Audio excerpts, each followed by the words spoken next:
ओम शांति 12-10-23 की वाणी है। मीठे बच्चे, श्रीमत पर चलो तो तुम्हारे सब भंडारे भरपूर हो जाएंगे, तुम्हारी तकदीर ऊंची बन जाएगी। प्रश्न, इस कलयुग में किस चीज का देवाला निकल चुका है? देवाला निकलने से इसकी गति क्या हुई है? उत्तर, कलयुग में पवित्रता, सुख और शांति का देवाला निकल चुका है। इसलिए भारत सुखधाम से दुखधाम, हीरे से कौड़ी जैसा बन गया है। यह खेल सारा भारत पर है। खेल के आदि मध्य अंत का ज्ञान अभी बाप तुम्हें सुना रहे हैं। तकदीरवान सौभाग्यशाली बच्चे ही इस ज्ञान को अच्छी रीति समझ सकते हैं। गीत, भोलेनाथ से निराला कोई और नहीं। ओम शांति। भगवान उवाच, कौन सा भगवान? भोलानाथ शिव भगवान उवाच।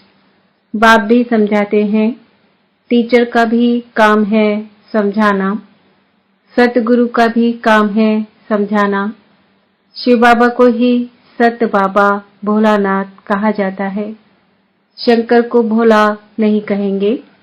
उनके लिए तो कहते हैं आंख खोली तो सृष्टि को भस्म कर दिया। भोला भंडारी शिव को कहते हैं, अर्थात भंडारा भरपूर करने वाला। कौन सा भंडारा? धन दौलत सुख शांति का। बाप आए ही हैं पवित्रता सुख शांति का भंडारा भरपूर करने। कलयुग में पवित्रता सुख शांति का देवाला है, क्योंकि रावण ने श्राप दिया हुआ है। सब शोक वाटिका में रोते पीटते रहते हैं। भोलानाथ शिव बैठ सृष्टि के आदि मध्य अंत का राज समझाते हैं, अर्थात तुम बच्चों को त्रिकालदर्शी बनाते हैं। ड्रामा को तो और कोई जानते नहीं। माया ने बिल्कुल ही बेसमझ बना दिया है। भारत का ही यह हार जीत दुख सुख का नाटक है। भारत हीरे जैसा सॉल्वेंट था, अब कौड़ी जैसा इनसॉल्वेंट है। भारत सुखधाम था, अब दुखधाम है। भारत हेवन था, अब हेल है। हेल से फिर हेवन कैसे बनता है? उसके आदि मध्य अंत का ज्ञान सिवाय ज्ञान सागर के कोई समझा ना सके। यह भी बुद्धि में निश्चय होना चाहिए। निश्चय उनको होता है जिनकी तकदीर खुलनी होती है, जो सौभाग्यशाली बनने वाले हैं। दुर्भाग्यशाली तो सब है ही। दुर्भाग्यशाली माना तकदीर बिगड़ी हुई है, भ्रष्टाचारी है। बाप आकर श्रेष्ठाचारी बनाते हैं, परंतु उस बाप को भी कोई मुश्किल समझ सकते हैं, क्योंकि उनको देह नहीं है। सुप्रीम आत्मा बात करती है। पावन आत्माएं होती ही है सतयुग में। कलयुग में सब पतित हैं। अनेक मनोकामनाएं लेकर जगदम्बा के पास जाते हैं, जानते कुछ भी नहीं। फिर भी बाप कहते हैं, जो जिस जिस भावना से पूजा करते हैं, तो मैं उनको अल्पकाल क्षण भंगुर के लिए फल दे देता हूँ। जड़ मूर्ति कभी उसका फल नहीं दे सकती। फल देने वाला, अल्पकाल सुख देने वाला मैं ही हूँ, और बेहद के सुख का दाता भी मैं ही हूँ। मैं दुखदाता नहीं हूँ, मैं तो दुख हरता सुख करता हूँ। तुम आए हो सुखधाम में स्वर्ग का वर्षा पाने। इसमें परहेज बहुत है। बाप समझाते हैं, आदि में है सुख, फिर मध्य में भक्ति मार्ग शुरू होता है, तो सुख पूरा हो दुख शुरू होता है। फिर देवी देवता वाम मार्ग, विकारी मार्ग में गिर पड़ते हैं, जहां से ही फिर भक्ति शुरू होती है। तो आदि में सुख, मध्य में दुख शुरू होता है, अंत में तो महान दुख है। बाप कहते हैं, अब सर्व का शांति सुखदाता मैं हूँ, तुमको सुखधाम में चलने के लिए तैयार कर रहा हूँ। बाकी सब हिसाब किताब चुकतू कर शांति धाम में चले जाएंगे। सजाएं तो बहुत खाएंगे। ट्रिब्यूनल बैठती है, बाबा ने समझाया है। काशी में भी बलि चढ़ते थे। काशी कलवट कहते हैं ना। अब काशी में है शिव का मंदिर। वहां भक्ति मार्ग में शिव बाबा की याद में रहते हैं। कहते हैं बस अब आपके पास आऊं। बहुत रो रो कर शिव पर बलि चढ़ते हैं तो अल्पकाल क्षणभंगुर थोड़ा फल मिल जाता है। यहाँ तुम बलि चढ़ते हो अर्थात जीते जी शिव बाबा का बनते हो। 21 जन्म का वर्षा पाने के लिए जीवघात की बात नहीं। जीते जी बाबा मैं आपका हूँ, वह तो शिव पर बलि चढ़ते हैं, मर जाते हैं। समझते हैं हम शिव बाबा का बन जाऊंगा, परंतु बनते नहीं हैं। यहाँ तो जीते जी बाप का बने, गोद में आए, फिर बाप की मत पर चलना पड़े, तभी श्रेष्ठ देवता बन सकते हैं। तुम अब बन रहे हो। कल्प कल्प तुम यह पुरुषार्थ करते आए हो। यह कोई नई बात नहीं। दुनिया पुरानी होती है, फिर जरूर नई चाहिए ना। भारत नया सुखधाम था, अब पुराना दुखधाम है। मनुष्य इतने पत्थर बुद्धि हैं जो यह नहीं समझते कि सृष्टि एक ही है, वह सिर्फ नई और पुरानी होती है। माया ने बुद्धि को ताला लगाए बिल्कुल ही तुच्छ बुद्धि बना दिया है। इसलिए ऑक्यूपेशन जानने बगैर ही देवताओं की पूजा करते रहते हैं। इसको ब्लाइंड फेथ कहा जाता है। देवियों की पूजा में करोड़ों रुपया खर्च करते हैं। उनकी पूजा कर खिला पिलाकर फिर समुद्र में डुबा देते हैं। तो यह गुड़ियों की पूजा हुई ना। इससे क्या फायदा? कितना धूमधाम से मनाते हैं, खर्चा करते हैं, हफ्ता बाद जैसे शमशान में दफन करते हैं वैसे, या फिर सागर में डुबो देते हैं। भगवान उवाच, यह आसुरी संप्रदाय का राज्य है। मैं तुमको दैवी संप्रदाय बनाता हूँ। कोई को निश्चय बैठना बड़ा कठिन है, क्योंकि साकार में नहीं देखते। आगा खां साकार में था तो उनके कितने फॉलोअर्स थे। उनको सोने हीरो में वजन करते थे। इतनी महिमा कोई बादशाह की भी नहीं होती।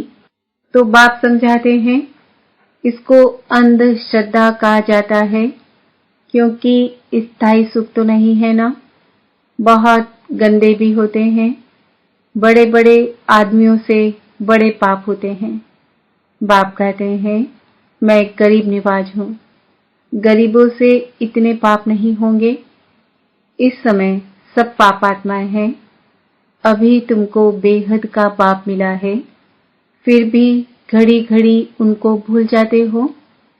अरे तुम आत्मा हो ना। आत्मा को भी कभी कोई ने देखा नहीं है।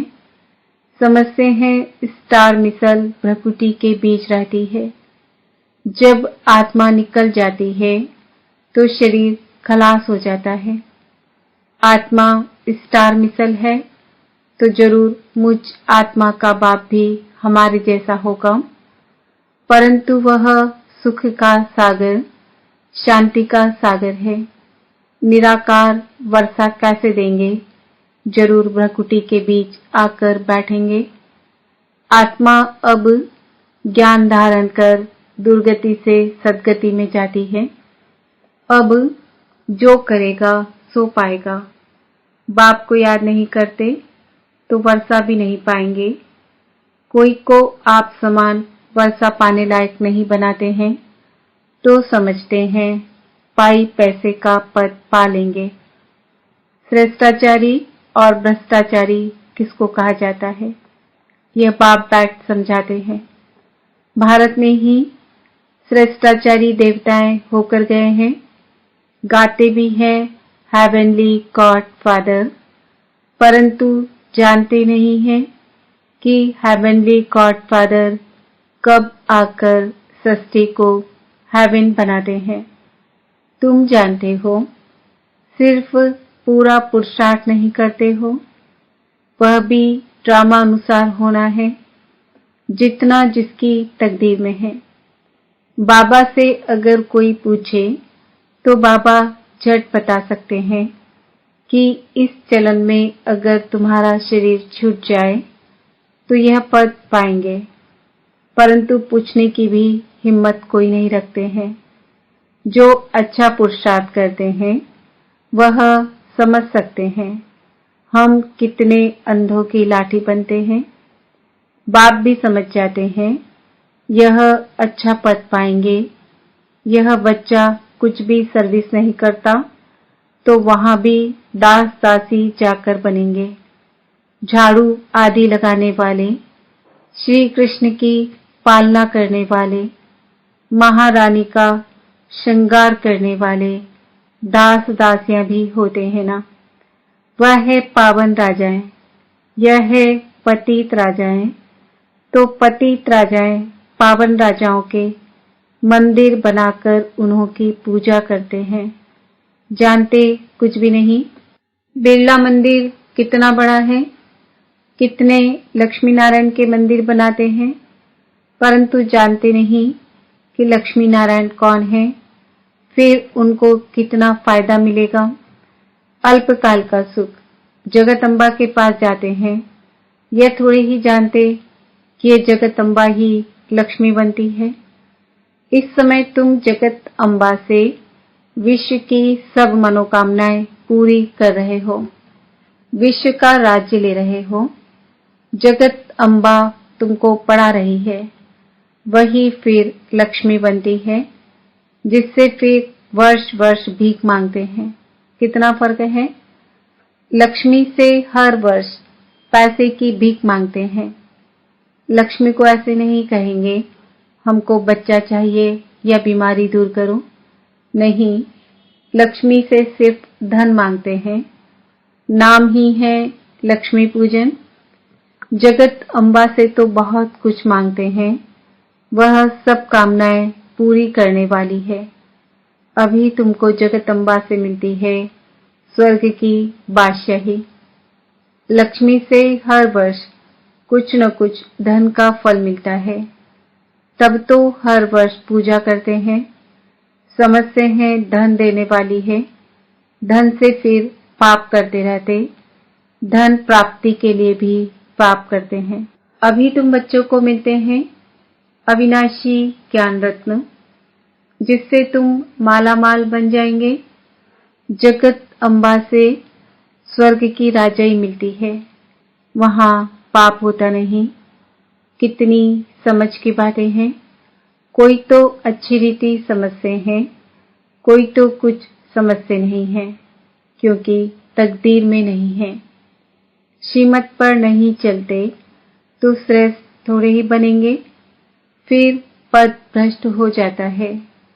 सारी राजधानी स्थापन हो रही है, यह समझना है।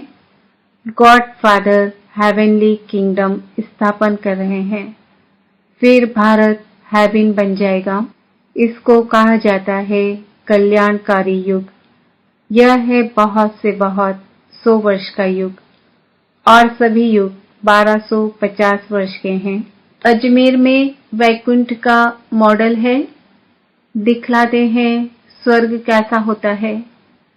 स्वर्ग तो जरूर यहाँ ही होगा ना। थोड़ा भी सुना तो स्वर्ग में आएंगे, परंतु पढ़ेंगे नहीं तो जैसे भील है। प्रजा भी नंबरवार होती है ना, परंतु वहाँ गरीब साहूकार सुख सबको रहता है। यहाँ तो दुख ही दुख है। भारत सतयुग में सुखधाम था, कलयुग में दुखधाम है।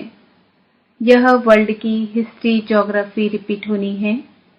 गॉड एक है, वर्ल्ड भी एक है। नई वर्ल्ड में पहले है भारत, अभी भारत पुराना है, जिसको फिर नया बनना है। यह वर्ल्ड की हिस्ट्री, ज्योग्राफी ऐसे रिपीट होती रहती है और कोई इन बातों को नहीं जानते। सब तो एक जैसे नहीं होते हैं। मर्तबे तो वहां भी रहेंगे। वहां सिपाही लोग होते नहीं, क्योंकि वहां डर होता नहीं।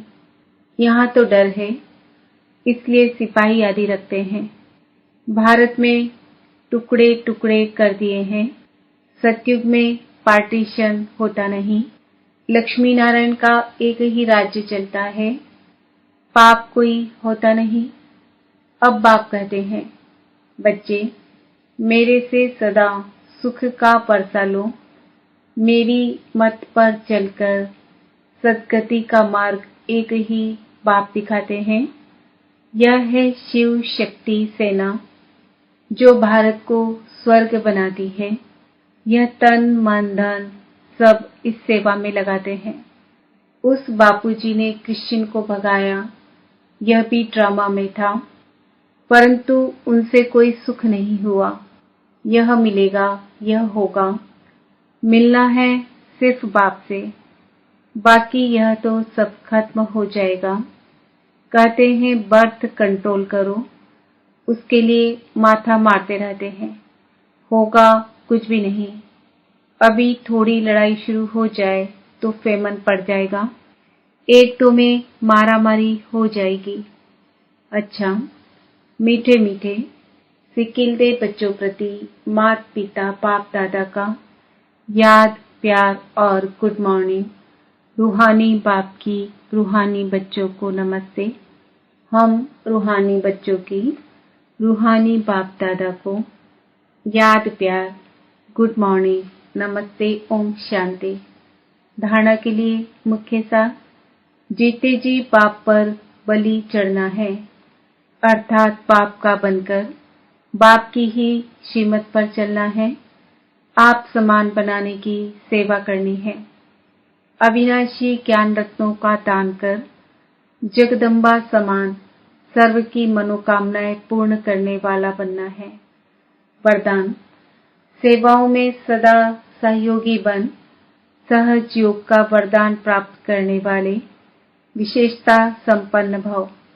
ब्राह्मण जीवन विशेषता संपन्न जीवन है। ब्राह्मण बनना अर्थात सहज योगी भव का वरदान प्राप्त करना, यही सबसे पहला जन्म का वरदान है। इस वरदान को बुद्धि में सदा याद रखना। यह है वरदान को जीवन में लाना। वरदान को कायम रखने की सहज विधि है।